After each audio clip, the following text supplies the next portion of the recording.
Bonjour à tous et merci de nous retrouver dans un cadre absolument magnifique aujourd'hui dans la synagogue de la rue Buffo dans le 9e arrondissement de Paris. La Torah aborde toutes sortes de thèmes. Des commandements, les 613 commandements y sont présentés. Nous y avons également des histoires célèbres sur la sortie d'Égypte, sur la vie des patriarches, la vie des matriarches. Et il y a un thème qui est présenté par la Torah dans quelques textes et qui est absolument passionnant, voire même intrigant. Il s'agit des rêves et de leur interprétation. Qu'est-ce qu'un rêve? Que représente-t-il? Devons-nous les considérer comme étant prémonitoires? Devons-nous les évacuer de notre esprit parce qu'ils ne représentent absolument rien? C'est un sujet effectivement qui va nous intéresser aujourd'hui et j'ai le plaisir aujourd'hui de recevoir Toby Nathan. Toby, merci d'être là à nos côtés aujourd'hui, d'avoir répondu présent à notre invitation. Vous venez de publier Secrets de thérapeute, un livre extrêmement intéressant parce que vous êtes ethnopsychiatre. Et vous le présentez effectivement dans votre livre, dans votre façon d'aborder vos patients, tous ceux qui viennent s'adresser à vous pour avoir votre aide. Est-ce que vous pouvez déjà nous expliquer qu'est-ce que l'ethnopsychiatrie? Bon, c'est un peu compliqué, hein, mais on a 3 heures. Non, je veux dire, ethnopsychiatrie, c'est une discipline qui pense que les mondes éloignés, ceux d'où proviennent les patients que nous recevons en France, hein, je ne reçois que des patients immigrés, en fait. Hein, et donc, ce sont des gens qui viennent de loin, d'Afrique subsaharienne, d'Afrique du Nord, du Pakistan, de partout. Hein, en fait, Paris, c'est le monde, hein, en fait. Et donc, dans ces mondes éloignés, il y a aussi une façon de penser les désordres psychologiques. Il y a aussi une façon de les soigner. L'ethnopsychiatrie étudie ces façons différentes de percevoir les désordres psychologiques et de les soigner, et les utilise parfois avec les patients. Mais c'est surtout pour les comprendre qu'on fait référence à leur monde. Par exemple, moi je reçois mes patients toujours dans leur langue. Évidemment, je ne parle pas toutes les langues, hein, mais c'est-à-dire que je fais venir des gens et on parle la langue des patients. Et puis on parle aussi la langue de leur monde. C'est-à-dire, si dans leur monde, la maladie est due à une agression sorcière, par exemple, ou à l'action d'un fétiche, eh bien on va parler de l'agression sorcière. On va parler du fétiche. Et donc il faut connaître ces choses-là. L'ethnopsychiatrie s'en va à la connaissance de ces choses pour les utiliser pour soigner les patients que nous recevons ici. Alors effectivement, vous expliquez que de la même façon qu'il y a différentes langues, il y a tout autant finalement de psychiatrie et de thérapie. C'est ça. Puisqu'on ne peut pas déconnecter l'individu de son environnement premier. Bon, on peut le déconnecter, il se déconnecte lui-même puisqu'il voyage, tout ça. Mais en fait, on reste imprégné quand même. Et on reste imprégné longtemps, et parfois pendant plusieurs générations. Hein. Nous, Juifs, nous sommes placés pour savoir qu'on peut rester imprégné pendant des millénaires, malgré notre vie dans des mondes différents, quoi. Donc c'est bien la preuve que les systèmes traditionnels perdurent, y compris à travers la migration. Mais est-ce que vous êtes psychiatre également? Non, je suis psychologue. C'est ça, mais mais la discipline s'appelle ethnopsychiatrie. C'est ça, mais est-ce qu'il n'y a pas cette approche ou cette volonté de faire rentrer tous les cas qui se présentent à vous dans les cases de la formation professionnelle habituelle, classique en tout cas, que nous avons en France et en Europe? Si, j'ai été formé comme ça. J'ai été formé comme ça et je me suis rendu compte que ça ne marche pas, quoi. C'est-à-dire que les gens sont polis, en général les gens sont polis et ils sont redevables, donc ils font des sourires, etc. Mais ils ne guérissent pas, quoi. Ça leur fait rien, ça leur fait ni chaud ni froid, et puis ils adhèrent pas. Au bout d'une séance, 2 séances, ils s'en vont, quoi. Si vous leur parlez dans leur langue, si vous leur parlez des choses qui les concernent et qui les intéressent, ils restent. Et au contraire, ils s'intéressent à vous et ils vous disent « Ah, tu t'intéresses à ça ?» Et puis évidemment, ils posent des questions comme « Et toi, tu y crois ?» Alors, c'est des choses comme ça, vous êtes touchés au plus profond, quoi. Et donc, vous rentrez avec eux dans une autre aventure. Et vous êtes obligés d'apprendre, de comprendre. Ce sont les patients qui m'ont tout appris. Hein. Ça fait 45 ans que je fais ça. Hein. Dans votre question, lorsque justement ils vous disent « Et toi, tu y crois ?» En lisant votre livre, ce que l'on découvre finalement, c'est que vous parlez des esprits. Bien sûr. Vous parlez de tout cela et vous donnez de la caution à tout cela. C'est-à-dire que moi, j'ai une position que j'ai toujours eue, que je considère que toutes ces pensées ne sont pas des croyances, sont des pensées. Quand on dit croyances, c'est pour les disqualifier. Ils croient ça, mais en fait, c'est pas ça la vérité. Ce sont des pensées, ce sont des véritables pensées, ils recèlent une intelligence particulière. Ce qui m'a intéressé, c'est comprendre l'intelligence de ces pensées. C'est à ça que se consacre ce livre, hein. C'est-à-dire comprendre l'intelligence de ces pensées, la restituer et éventuellement pouvoir l'utiliser une fois qu'on l'a comprise, quoi. Une fois qu'on a compris la complexité de ces pensées. Et puis on se rend compte aussi que ces pensées, parfois, sont très proches de pensées extrêmement modernes, quoi. C'est-à-dire, par exemple, la fonction des objets. C'est-à-dire, mes patients, souvent, ils ont des amulettes. Ils ont des amulettes autour du cou, ils en ont dans le chapeau, sous la kippa. Ils en ont autour de la taille, etc. Et que des objets soient actifs comme ça, que des objets puissent agir sur la personne parce qu'ils sont collés à elle, etc. On peut dire, oh, c'est des croyances. Puis tout d'un coup, on dit, ouais, mais moi j'ai un smartphone. Et un smartphone, c'est un objet aussi. Et il contient toute la force, toute la connaissance. Est-ce que vous vous souvenez de vos numéros de téléphone maintenant? Plus aucun. Exact. Ils sont tous dans le smartphone. Votre mémoire, elle est dans le smartphone. Donc au fond, c'est la même chose, quoi. C'est des mêmes logiques. C'est pour ça que aller comprendre les logiques éloignées, ça permet aussi de les réutiliser dans le monde dans lequel nous sommes. D'ailleurs, vous donnez l'exemple du golem, puisque dans la tradition juive, il y a aussi des objets qui prennent vie. À travers cette créature de glaise qui, avec des formules bien évidemment kabbalistiques, pouvait prendre vie. Et là encore, ça vient alimenter la tradition juive très très ancienne. On en parle avec le Maharal de Prague, mais en réalité, on en parle dans des écrits plus anciens déjà. Beaucoup plus anciens, donc nous voyons, nous aussi, dans notre tradition, qu'il existe une façon de donner de la vie à des objets. Absolument. Je suis complètement d'accord avec ça. D'autant que en ce qui concerne le golem, je pense qu'il y a une influence africaine, ou bien le golem a influencé l'Afrique, ou bien l'Afrique a influencé le golem. Je ne sais pas dans quel sens, mais on s'est beaucoup rencontrés par le passé avec les Africains, en particulier dans le sud du Maroc. Il y a eu des tas de rencontres particulières. Moi, je suis très sensible à ça parce que j'y suis beaucoup allé en Afrique subsaharienne et tout particulièrement dans ces pays, le Sénégal, le Mali en particulier. Et on se rend compte qu'on écoute les langues, quoi. Par exemple, en bambara, il y a plein de mots qui viennent de l'hébreu, quoi. Et on voit bien qu'il y a eu une influence, quoi. Et donc, il y a une influence dans un sens, il a pu y en avoir dans l'autre sens aussi, quoi. Alors Toby Nathan, vous vous présentez également dans votre livre à travers quelques phrases. Vous rapportez votre histoire, vos origines égyptiennes au sein de cette communauté qui était exceptionnelle bien évidemment à l'époque. Et vous parlez avec beaucoup d'émotion, on le ressent à travers les lignes, que lorsque vos parents quittent l'Égypte avec sur leur passeport les mots, le tampon « no retourne ». Et vous comparez cela à Adam et Ève lorsqu'ils sont chassés du Gan Eden, du Jardin d'Éden. Comment est-ce qu'effectivement on grandit à travers cela ou en dehors ou plutôt comment on arrive à dépasser un événement pareil qui peut être traumatisant dans la vie d'un homme? Alors moi j'étais un enfant, hein, j'avais 9 ans. Je me rendais compte de tout. Hein, je veux dire, c'est pas parce qu'on a 9 ans qu'on comprend rien. Hein. Je me rendais compte de tout, mais j'avais pas de voix au chapitre. Hein, c'était pas moi qui décidais, c'était les adultes qui décidaient. Donc sur le moment, j'ai eu une réaction, je vais vous raconter, j'ai eu une réaction assez singulière. On a été fouillé au corps, on avait le droit de n'emmener aucune valeur, quoi. Donc pas d'argent, pas de bijoux, pas d'or, etc. Tout ça, ça restait en Égypte, on n'avait pas le droit d'emmener ça. Et donc on est parti avec des habits, quoi, c'est tout. Et on m'a laissé une chevalière.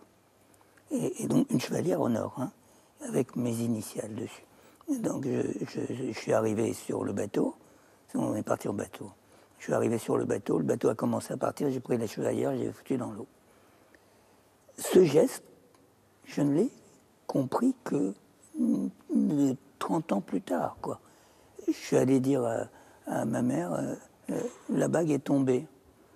Alors, vous savez comment on dit chez nous? Elle a dit capara.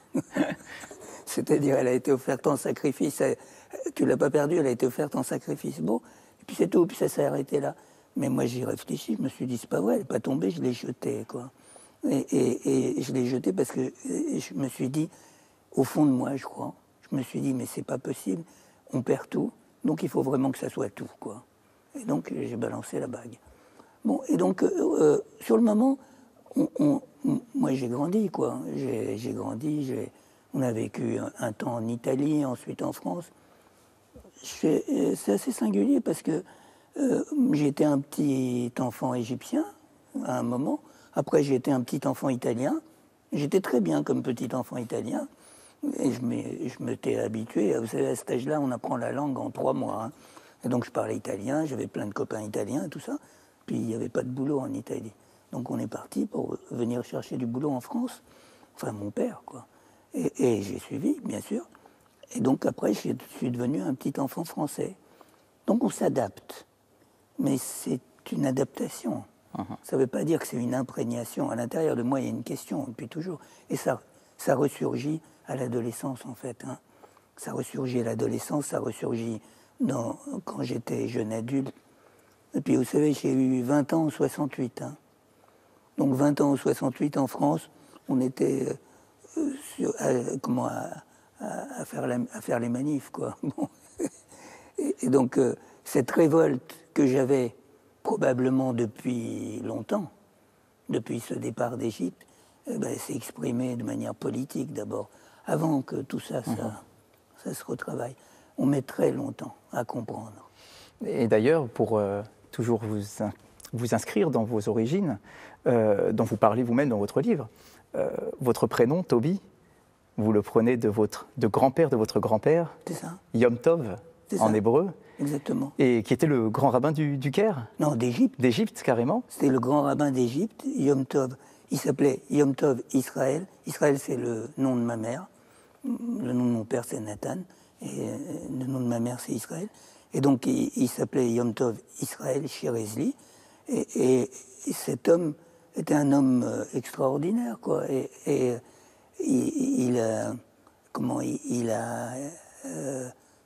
on dit juger. Bon, il a jugé les Juifs en Égypte au temps du canal de Suez, quoi, au moment de la construction du canal de Suez, qui était une période extraordinaire d'expansion de la communauté juive extraordinaire. Et il a fait quelque chose d'étonnant, hein, ce rabbi, c'est-à-dire il faisait pression sur les riches de la communauté pour qu'ils donnent de l'argent pour les pauvres, parce que vous savez, il n'y avait pas de sécurité sociale, l'entraide se faisait au sein de la communauté, quoi. Et donc, évidemment, il renaclait. Et à un moment, il n'était pas content après eux. Et il est parti à Jérusalem. Parce qu'il était né à Jérusalem. Hein. Donc, il est parti à Jérusalem sur le dos d'un âne. Donc, il a mis des semaines et des semaines à arriver. C'est pas très loin, mais quand même, quoi. Il a mis des semaines à arriver. Et ensuite, chaque fois que les riches là, voulaient divorcer, se marier, avoir des actes, ils étaient obligés de partir à Jérusalem. Il les obligeait à faire le pèlerinage, en fait. Ça, c'était mon arrière-arrière-grand-père, si vous voulez. Bon, c'est une histoire assez singulière. Je ne sais pas si je vais vous raconter ça ici. Vous voulez savoir? C'est-à-dire que ma mère, normalement, la tradition, c'est le fils aîné porte le nom du père, et le fils cadet, ce qui est mon cas, porte le nom du père de la mère. Mais elle était fâchée avec son père, ma mère. Donc, elle a fait un rêve. Vous vouliez parler des rêves? Elle a fait un rêve qui était bienvenu parce qu'elle a vu le rabbi Yom Tov là, lui dire « Est-ce que tu as du café ?» Alors elle dit « Oui, apporte-moi un café. » Alors elle lui apporte un café dans le rêve. Hein. Il dit « Est-ce que tu as de la confiture aussi ?» Elle lui apporte de la confiture. On prenait la confiture avec le café en Égypte. Et il dit « Oh, c'est bon, je vais m'installer dans ta maison. » Dit ça le rabbi. Elle se réveille, elle est enceinte de moi. Elle se réveille, elle dit, mais j'ai fait un rêve bizarre. Elle va le raconter à ses tantes. Et les tantes disent, bah, c'est pas compliqué, hein. C'est-à-dire que le bébé qui vient, c'est le rabbi qui revient. Il va s'installer dans ta maison. Alors, du coup, elle a dit, je suis obligée de lui donner comme nom Yom Tov. Bon, mais ça ne s'est pas passé si facilement. Hein. C'était 1948, vous savez, c'est la première guerre israélo-arabe. Et donc, quand mon père est allé me déclarer à l'état civil, il s'est dit, le déclarer sous le nom de Yom Tov, ça ne va pas le faire. Hein. Vous savez, il y avait des gens dans la rue qui poursuivaient les Juifs. Ils disaient « Edbah al-Yahoud, Edbah », ça veut dire « égorge le Juif ». Et donc, il a dit « je ne peux pas dire ça ». Et il a dit il faut dire un nom arabe. Il a dit Yom Tov, comment on dit ça en arabe? Yom Tov, ça veut dire les jours de fête. Les jours de fête. Alors il a dit Aïd. Et donc mon nom sur l'état civil, ça a été Aïd. En fait, c'est Aïd el-Kébir. C'est ça, c'est la fête? La fête du mouton. La fête du mouton. Donc en fait, je m'appelais fête du mouton, quoi, si vous voulez, jusqu'à ma naturalisation. Et puis à ma naturalisation, à cette époque-là, il y avait une loi, on ne pouvait pas prendre un prénom qui n'était pas dans le calendrier. C'était la loi française. Hein. Alors j'ai dit, je veux m'appeler Toby. Il a dit, non, c'est pas dans le calendrier. J'ai dit, mais écoutez, monsieur, c'est dans la Bible. Il dit, mais la Bible, c'est pas le calendrier. Donc, il m'a dit, choisissez un autre prénom. Donc, j'ai essayé de trouver un prénom qui ait la même initiale. Donc, je m'appelle Théophile, en fait. Sur ma carte d'identité, si vous regardez ma carte d'identité, c'est marqué Théophile. Donc, Toby, mon prénom, j'ai jamais eu le droit de le porter officiellement.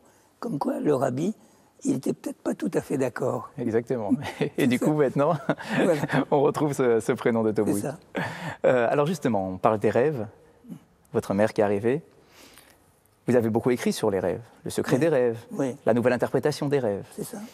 Quelle est votre lecture sur les rêves? Est-ce qu'il faut les prendre au sérieux? Est-ce qu'il faut les évacuer de notre esprit? Est-ce que c'est simplement une caisse de résonance de notre journée passée ou de 3 jours passés? Quelle est votre interprétation et comment est-ce que nous, aujourd'hui, nous pouvons interpréter, lire nos rêves? Alors, 2 choses. Hein. On a fait beaucoup de progrès dans la connaissance des rêves ces dernières années. Hein. Enfin, ces dernières dizaines d'années. Ça fait déjà une trentaine d'années que les choses ont radicalement bougé sur la connaissance des rêves. Donc on peut dire beaucoup plus de choses là-dessus. Ça ne rend pas le problème plus simple, hein, je veux dire. Bon, ça c'est la première chose. Ma position, la mienne, puisque vous me demandez la mienne, je pense qu'il faut être très attentif à ses rêves. Je pense que quand on rêve, c'est une chance formidable. C'est déjà dans notre tradition. C'est vrai. Puisqu'on dit que quelqu'un qui n'a pas rêvé pendant 7 jours... Effectivement, on va justement rapporter quelques passages de la tradition. C'est une mauvaise personne. Exact. Et donc, c'est bien de rêver, quoi. C'est ça qu'on pense. Est-ce que tout le monde rêve? Est-ce que tous les êtres humains rêvent? À peu près tout le monde. Est-ce qu'on rêve depuis notre enfance? Est-ce qu'un bébé rêve déjà? Ah oui, un fœtus rêve. Un fœtus rêve certainement beaucoup plus qu'un bébé, et le bébé rêve beaucoup plus qu'un adulte. Et plus ça va, et moins on rêve, en fait. Hein. Plus on vieillit, moins on rêve, quoi. Mais quand on est petit, on rêve beaucoup. Mais ça ne veut pas dire qu'on se souvient de ses rêves. Évidemment, un fœtus, c'est hors de question. Un bébé, évidemment, non plus. Mais on ne perçoit ses rêves, on ne comprend que c'est une autre dimension de la vie qu'après 5 ans, 6 ans, quoi. C'est à 5-6 ans qu'un enfant peut dire « j'ai rêvé ». C'est-à-dire qu'il distingue une perception, qu'il la distingue d'une perception qui est la réalité. Il a 2 catégories, si vous voulez, la réalité et le rêve, quoi. C'est 5-6 ans. Mais avant qu'il y ait des rêves très élaborés qu'on peut raconter, dont on peut faire comme un scénario, ça c'est après l'adolescence, quoi. Hein. Ça n'est pas possible avant. Hein. C'est très rare avant, quoi. Et des rêves vraiment construits, qui produisent du sens, c'est après la majorité, quoi. Dans le Talmud, on nous explique que le rêve se partage en 3 périodes dans la nuit. Et dans le langage de nos maîtres, ils expliquent que la première partie de la nuit n'est rien d'autre que des rêves de résonance de la journée écoulée. La deuxième partie ce sont des rêves qu'il faut complètement évacuer, alors que dans la troisième partie, les rêves du petit matin, eh bien, il y a quelque chose de sérieux qu'il faut analyser et que justement, c'est cela qui serait prémonitoire. Est-ce que dans l'approche scientifique, est-ce que nous avons aussi ce partage de la nuit en différentes qualités de rêves? Oui, on a ce partage, mais c'est pas le début et la fin. Hein. C'est que on a analysé le sommeil. Hein. Les études sur le sommeil sont très détaillées. Hein. Et on sait qu'on dort.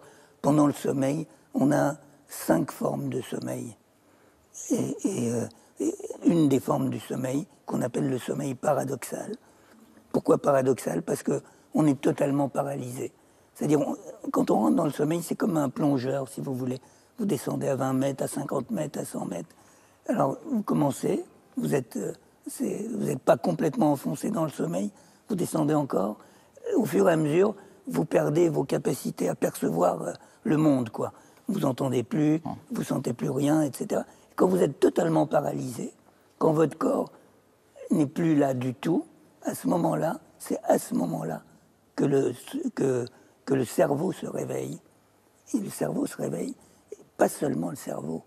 Il y a le cerveau, les yeux se mettent à bouger, et le sexe. Et c'est là que se font les rêves.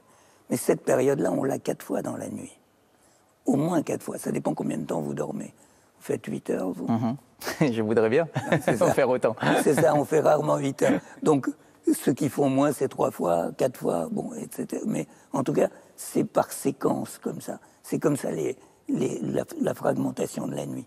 L'essentiel des rêves se passe durant cette période de sommeil paradoxal. Mais il y a aussi des rêves qui arrivent dans les autres périodes, qui sont des rêves plus courts et très souvent des cauchemars.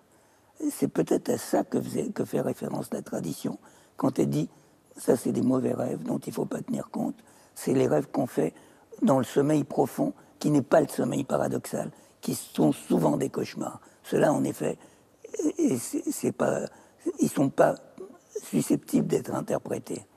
Ce que vous faites comme distinction entre les 5 degrés pour tomber dans ce rêve, dans ce sommeil paradoxal, c'est tout de même intéressant de remarquer que dans la tradition juive, les lecteurs rabbiniques anciens nous disent que nous avons 5 niveaux d'âme, oui. Et que justement, pendant le rêve le plus profond, donc celui que on appelle paradoxal, eh bien que c'est le degré le plus raffiné de l'âme qui rentre en connexion avec quelque chose de plus grand, qu'on a du mal à exprimer, bien évidemment, à expliquer, mais peut-être qu'on arrive justement à retrouver, à regrouper les lectures faites par les anciens, quelle que soit leur tradition finalement. Je suis complètement d'accord avec la tradition, parce que c'est dans ce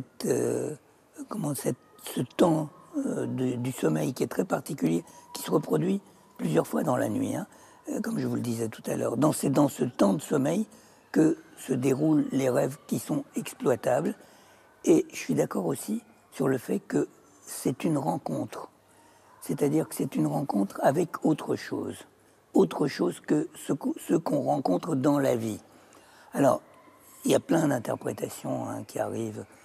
Moi, j'ai la mienne, hein, mais je veux dire, les gens qui ont découvert le sommeil paradoxal, par exemple, un chercheur extraordinaire français qui travaillait à Lyon, qui s'appelle Michel Jouvet, qui est décédé aujourd'hui, mais c'était un des grands chercheurs en France, avait proposé l'idée qu'au moment du sommeil paradoxal, on se reconnectait avec ces modèles instinctuels. C'est-à-dire que dans l'être humain, il y a des façons de se défendre, il y a des façons de s'enfuir, il y a des façons de dévorer quelque chose. Toutes ces choses-là, on les perd parce que notre moi est abrasé par la vie sociale. Et au moment du sommeil paradoxal, on est rebranché dessus, comme si on était rebranché sur nos instincts, quoi. C'est-à-dire que la nature, on rencontre la nature, quoi. Ça, c'est la proposition de Jouvet. C'est pas la mienne, mais sinon qu'il a bien senti que dans ce moment-là, on n'est plus celui qu'on est d'habitude, on se reconnecte avec autre chose. Je sais très bien que les anciens, je connais notre tradition, Je connais aussi les traditions grecques qui se sont beaucoup intéressées aux rêves. Je connais beaucoup les traditions arabes aussi, parce que je m'y suis intéressé tout particulièrement, qui sont très inspirées des traditions grecques d'ailleurs, et juives d'ailleurs. Et tout le monde dit que c'est dans ces moments-là qu'on rencontre alors, des divinités, des esprits, des diables, des invisibles, des morts. Des morts, hein. Alors ça c'est très frappant. Hein.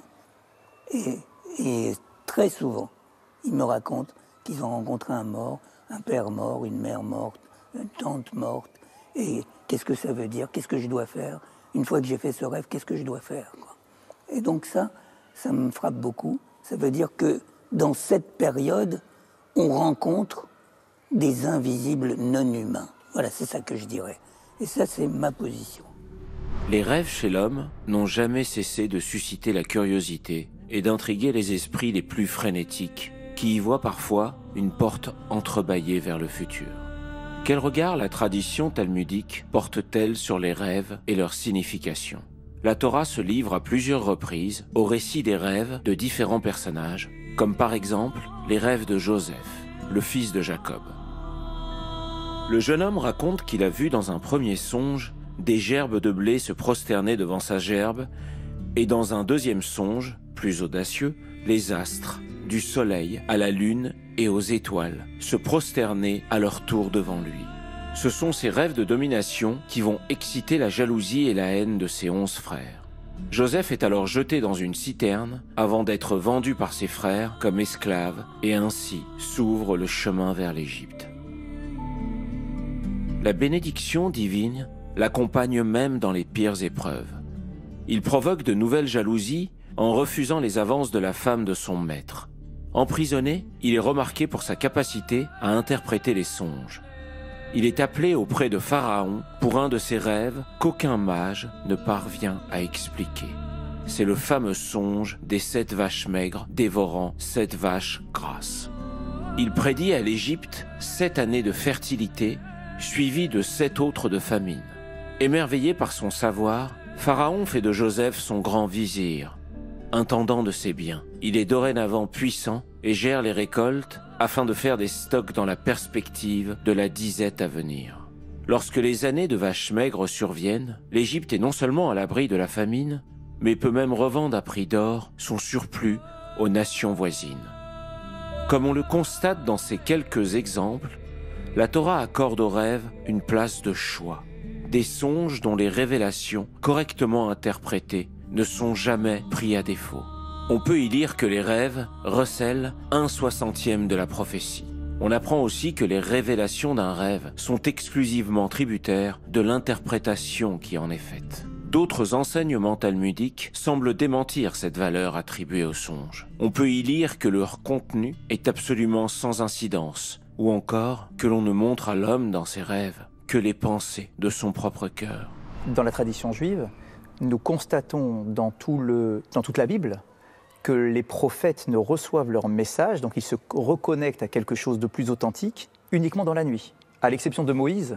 Mais sinon, tous les autres prophètes ne reçoivent leur prophétie que lorsqu'ils sont au plus profond de leur sommeil. Est-ce qu'il y a une nécessité de se déconnecter, effectivement, comme vous l'avez dit, de son moi, c'est-à-dire de sa carapace matérielle, physique, pour justement rentrer et retrouver Dieu ou un esprit supérieur? Supérieur ou inférieur, hein. Parce qu'il rencontre des diables aussi. Hein. Exact. Il rencontre des diables. Et bien sûr, bien sûr. Et c'est pas tellement être déconnecté, parce que je sais pas, cet état, le sommeil paradoxal, c'est un état très singulier. On a beaucoup de mal, on a du mal à comprendre ce que c'est. Hein. Aujourd'hui encore, hein, on ne sait pas, mais on sait que c'est fondamental, hein, que c'est plus important que le sommeil. Hein. C'est-à-dire que si vous n'avez pas dormi pendant 2 jours, par exemple, ça peut arriver. Quand vous êtes à la guerre, vous êtes au combat, vous ne pouvez pas dormir, etc. Sitôt que vous fermez les yeux, vous rêvez, tout de suite. C'est comme s'il y avait un manque, le rêve avait un manque, il avait besoin de s'exprimer le plus vite possible. C'est un instinct plus puissant que l'instinct du sommeil, l'instinct du sommeil paradoxal, quoi, du rêve, quoi. Donc est-ce également une nécessité? Est-ce que l'on pourrait mourir de ne pas rêver? Alors ça, on a fait des expériences là-dessus, et puis on a quelques données expérimentales à ce sujet. Bon, enfin, on a fait des expériences sur les animaux surtout. Hein. Ils ne meurent pas. Ils ne meurent pas du fait de ne pas dormir. On ne meurt pas, mais on est très mal. Chez les hommes, il y a certaines personnes qui ont été privées de... Parce que le sommeil paradoxal se passe à cet endroit du cerveau, dans une toute petite partie du cerveau. Et il y a des gens qui ont eu un accident, par exemple, et il y a eu une ablation de cette partie du cerveau. Donc ils n'ont plus de sommeil paradoxal. Ces gens-là vivent normalement, ils ne meurent pas, ils ne sont pas particulièrement angoissés, ils sont là, quoi. Et ils ont les autres fonctions s'accomplissent. Donc on ne peut pas dire que c'est une fonction fondamentale dont le manque nous priverait de la vie, quoi. Mais ce qu'on peut dire, c'est certain, qu'on n'est pas créatif si on n'a pas ça. C'est la création qui est là. Dans le Talmud... Je peux vous expliquer pourquoi. Ah bah bien sûr. Non, allez-y. Dans le Talmud, un rabbi qui s'appelle Rav Chizda je le connais, Rabbi Chizda. écrit qu'un rêve non interprété est comme un courrier que l'on ne lirait pas. C'est ça. Quelle est la place de l'interprétation? Si le rêve a une valeur, eh bien, c'est une valeur intrinsèque. Pourquoi avoir besoin d'être interprété pour lui donner justement sa réalité? Et vous le dites une fois, dans une de vos conférences, où vous dites que le rêve, c'est comme finalement quelque chose de liquide qui doit se solidifier grâce à l'interprétation. C'est ça. Qu'est-ce que l'on doit en comprendre? Alors, vous posez très bien les questions. Normalement, un rabbin doit savoir questionner, hein, c'est ça. Vous posez très bien les questions. Alors, je dirais les choses comme ça. C'est un rêve, c'est rien. C'est rien tant qu'il n'est pas interprété. C'est-à-dire que, en fait, il fait tout son travail à l'intérieur, à l'insu de nous, à notre insu, quoi. C'est la capacité de réinventer des nouvelles solutions de notre vie. Sinon, on ferait des choses automatiques. Mais on n'est pas comme ça. Et plus on est évolué dans l'évolution des animaux, par exemple, et plus on rêve. Hein. C'est-à-dire que des oiseaux rêvent aussi, mais très peu de temps. Très peu. On rêve moins que les chats, par exemple, qui sont des animaux qui ont besoin de toute leur inventivité pour échapper à leurs prédateurs et pour capturer de nouvelles proies. Plus on a besoin d'être inventif dans la vie, et plus on rêve dans la nuit. Alors ça, c'est très surprenant, mais c'est comme ça. Mais certains rêves, et c'est de cela dont on se souvient, insistent. C'est-à-dire qu'ils n'ont pas réussi leur travail de réinventer les solutions que nous avons habituellement. Donc ils insistent. Alors ils ne se répètent pas identiques, il y en a qui se répètent identiques, qui sont les rêves récurrents, ce qu'on appelle des rêves récurrents. Et il y en a qui se répètent parce qu'ils se répètent de manière cachée, si vous voulez. Et ils reviennent. Et là, ils ont besoin d'une interprétation pour décoincer la chose, quoi. Et donc, une interprétation doit toujours être sur l'avenir. C'est pour ça que la psychanalyse est une mauvaise interprétation du rêve. J'étais psychanalyste, hein. J'ai été formé à ça au départ. Et j'ai vu que ça ne marche pas. Ça ne marche pas, pourquoi? Parce que ça enfonce les gens. Si vous faites une interprétation en disant tu as rêvé ça parce que tu as eu des problèmes avec ta maman quand tu étais petit, etc. Et alors qu'est-ce que tu vas faire maintenant? Normalement, il faut que tu dises tu as rêvé ça, donc tu dois faire cela. C'est-à-dire que c'est une projection dans une action à venir. Un rêve doit se réaliser dans la vie réelle. Un rêve commence la nuit, se poursuit dans l'interprétation et aboutit dans un acte, une action dans la vie réelle. Des deux idées que vous venez de développer, du coup, je pense directement au rêve du pharaon dans la Bible. Exactement. Ce pharaon qui refait le même rêve, mais pas exactement sous la même forme, mais les mêmes chiffres, les mêmes idées essentielles. Et il cherche une interprétation, et à l'époque en Égypte il y avait toutes sortes d'interprètes, donc chacun lui donnait... Il y en avait beaucoup. Bien sûr, donc tout le monde lui donnait une interprétation, mais il n'était pas satisfait, il voulait une autre interprétation, jusqu'à trouver Yosef, qui va lui donner une interprétation sur justement quelque chose qui va se passer dans l'avenir, dans le futur. Donc est-ce qu'on n'a pas justement déjà à l'époque biblique, dans la Torah, à travers notamment les rêves du Pharaon, cette idée d'un rêve récurrent qui demande une interprétation et qui ne peut pas rester simplement lettre fermée. Exactement, je suis complètement d'accord. Yosef donne la meilleure interprétation possible, hein, parce qu'il faut aussi donner une interprétation, il faut lui donner une interprétation sur ce qui va arriver, mais aussi sur ce qu'il doit faire. C'est-à-dire, il lui dit il va y avoir cette année de famine, donc tu dois prendre tes précautions dès maintenant. Alors, c'est parfait, la forme est parfaite. Maintenant, une interprétation capable d'une divination pareille, moi je ne suis pas un prophète. Hein.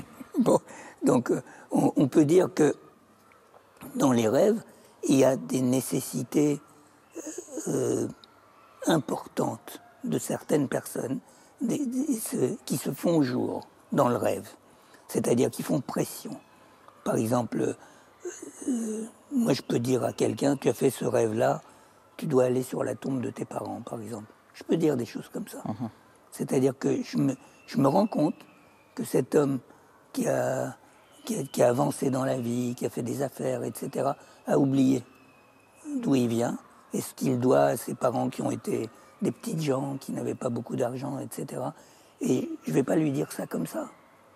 Je vais lui dire, va sur la tombe de tes parents, va faire une prière sur la tombe de tes parents. C'est rare qu'ils disent non, hein. Ils m'écoutent, les gens, quand je dis une chose comme ça. Et c'est pour ça que je vous dis, je ne suis pas un prophète. Je ne peux pas prédire l'avenir, je ne sais pas ce qui va lui arriver. Mais je sais que dans sa tête, il faut qu'il répare quelque chose et il doit le réparer dans l'avenir, pas dans le passé, il doit le faire dans l'avenir. Donc, de ce point de vue, les rêves sont une préparation au monde qui vient. Et l'interprète doit terminer le travail et faire une proposition concrète, quoi. C'est ça un interprète. Et du coup, encore faut-il un très grand niveau d'humilité de la part de l'interprète, parce que finalement, eh bien, de ses propos, il va y avoir des incidences concrètes sur la vie de l'autre. C'est évident. Et d'ailleurs, vous le dites très bien dans votre introduction, où vous dites que depuis vos tout débuts jusqu'à aujourd'hui, finalement, vous posez toujours la question de savoir est-ce que vous êtes vraiment à votre place ? Est-ce que vous pouvez vous permettre de rentrer dans l'esprit des gens, de vos patients, pour interpréter, donner des conseils, des orientations? C'est effectivement, finalement, tous ceux qui doivent interpréter un rêve doivent se poser la question, est-ce que je suis autorisé à faire ce genre de, non pas prédiction, comme vous le dites, mais est-ce que je peux me permettre d'orienter un homme, une femme, dans une voie particulière ? Ça peut avoir des conséquences redoutables. Hein. Ça peut modifier le cours de la vie d'une personne. Donc, évidemment, il faut être très prudent. Et c'est pas une question d'humilité, c'est une question de... il faut à la fois comprendre, prévoir et imaginer. C'est ça, interpréter un rêve. C'est pour ça que c'est des gens rares. Hein. On disait, dans notre tradition, dans le Talmud, on dit qu'il y avait 24 interprètes de rêves à Jérusalem. Et si vous alliez les voir, ils donnaient 24 interprétations différentes. Hein. Et bien ça, je suis sûr de ça. Et ce qui est incroyable, c'est que le passage en question que vous citez se termine en disant « et les 24 se sont réalisés ». Que ça veut dire qu'à chaque fois qu'il y avait une interprétation, bien sûr, cela se réalise, bien sûr, ça va de soi. Surtout qu'une interprétation, c'est précisément une proposition de quelque chose qui se passe dans la vie réelle, quoi. On parlait tout à l'heure de Yosef. Lui aussi, c'est un rêveur. C'est un doux rêveur, disent ses frères. Bien sûr, il a commencé comme ça. Exactement, à l'âge de 17 ans. Tout à l'heure, vous parliez d'un âge d'adolescent où on peut commencer à donner du sens à ses rêves. Ça correspond bien avec le texte biblique, là encore. Et là, ce qui est intéressant, c'est que les frères vont faire des interprétations. C'est eux qui interprètent les rêves. Ouais. Le père également, Jacob, va interpréter le rêve. Ils comprennent spontanément. Exactement. Et finalement, le père va dire... que le père va garder la chose en tête et il va attendre de voir comment les choses vont se réaliser. Et lorsque Yosef va retrouver ses frères, les frères vont dire « Ah bah tiens, voilà ce doux rêveur, voyons maintenant est-ce que ces rêves vont se réaliser ?» Et ils vont le jeter dans le puits et on connaît toute la suite de l'histoire. Donc c'est tout de même intéressant. Ça veut dire que c'est comme si finalement c'est eux qui avaient rendu le rêve de Yosef réel. Ils ne sont pas bons comme interprètes. Je vais vous dire pourquoi. Parce que, en fait, moi quand j'interprète un rêve, je regarde l'endroit où il y a quelque chose qui cloche, justement. Pas où tout est conforme. Or, il y a quelque chose qui cloche dans le rêve de Joseph. C'est-à-dire qu'il dit, il y aura la lune, les étoiles... Et le soleil. La lune, le soleil, et 11 étoiles.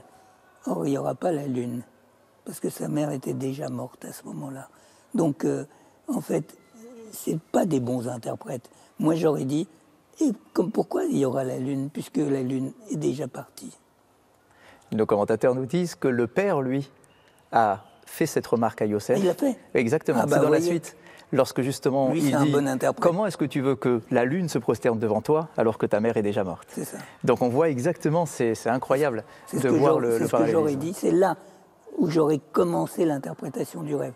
Dans cet endroit où il y a quelque chose qui ne colle pas, quoi. Par rapport à tout ce que vous venez de nous expliquer, et d'ailleurs vous l'abordez dans votre dernier écrit, quelle est la place de la parole? De manière un peu surprenante, vous dites vous souvenir quand vous étiez enfant de ces femmes qui parlaient pour passer le temps ou pour ne pas prendre conscience que le temps passait. Mais est-ce que finalement nous ne voyons pas à travers les rêves et les interprétations des rêves que la parole a une place et prépondérante de la façon dont celui qui a rêvé va raconter ses rêves et la façon dont l'interprète va interpréter les rêves? Est-ce que la parole justement elle n'est pas plus importante que simplement quelque chose qui nous permet de passer le temps? Il y a parole et parole, quoi. C'est ça. Je suis un Levantin, moi. Je viens du Moyen-Orient, quoi. C'est un monde où parler, on parle tout le temps, quoi. On parle tout le temps et on ne parle pas pour dire quelque chose. Hein. On parle pour parler, quoi. On parle parce que c'est vrai que mes tantes, elles s'asseyaient, elles passaient l'après-midi. Vous savez, elles épluchaient elles mangeaient des pépins, vous savez. C'est des pépins, elles faisaient comme les perroquets. Elle les épluchait sans mettre la main, quoi. Elle crachait les épluchures dans une assiette. C'était drôle, quoi. Et puis, quand elle partait, elle disait « Ah, on a passé un bon après-midi. On a bien passé le temps. » On a bien passé le temps. Ça veut dire qu'on a parlé pour rien dire, quoi. On a parlé pour être ensemble, en fait. C'est de la socialité, quoi. La parole, c'est de la socialité. C'est beaucoup ça. Maintenant, si vous parlez d'une parole interprétative, il faut que cette parole ait une puissance, quoi. Il faut qu'elle vienne dire « Attention, je vais te dire une parole qui sort de la parole qui relève de la socialité. Attention, je veux parler autrement maintenant. » Et puis, on a vu que les guérisseurs béninois, ils utilisent la parole aussi. Des objets, de la parole. Mais quand ils utilisent la parole, ils disent on dit des paroles à l'envers. C'est-à-dire des paroles qui ne sont pas compréhensibles tout de suite. Il va falloir que la personne les remette à l'endroit, c'est-à-dire la réagence dans sa tête, avant que ça puisse faire sens pour lui. Et il y a beaucoup ça dans notre tradition aussi. Bien sûr. Des paroles, on ne dit pas ça, on ne dit pas comme ça. Mais attention, une parole qui est dite par un rabbi, si c'est un vrai, tu ne la comprends pas tout de suite, quoi. Exactement. Il faut l'interpréter. La parole aussi s'interprète à différents niveaux. Exactement. Toby Nathan, merci beaucoup. Merci de nous avoir fait découvrir ce monde passionnant, intriguant, des rêves, notre quotidien finalement, puisque nous grandissons avec nos rêves, nous vivons tous les jours avec les rêves de la veille. Votre dernier ouvrage, Secrets de thérapeute, qui nous montre effectivement cette place prépondérante de l'ethnopsychiatrie, le fait de réintégrer chaque individu dans son environnement premier et de ses traditions premières. Merci beaucoup pour cet échange. Mes chers amis, merci de nous avoir suivis. Je vous souhaite de passer un très bon dimanche et je vous dis à bientôt.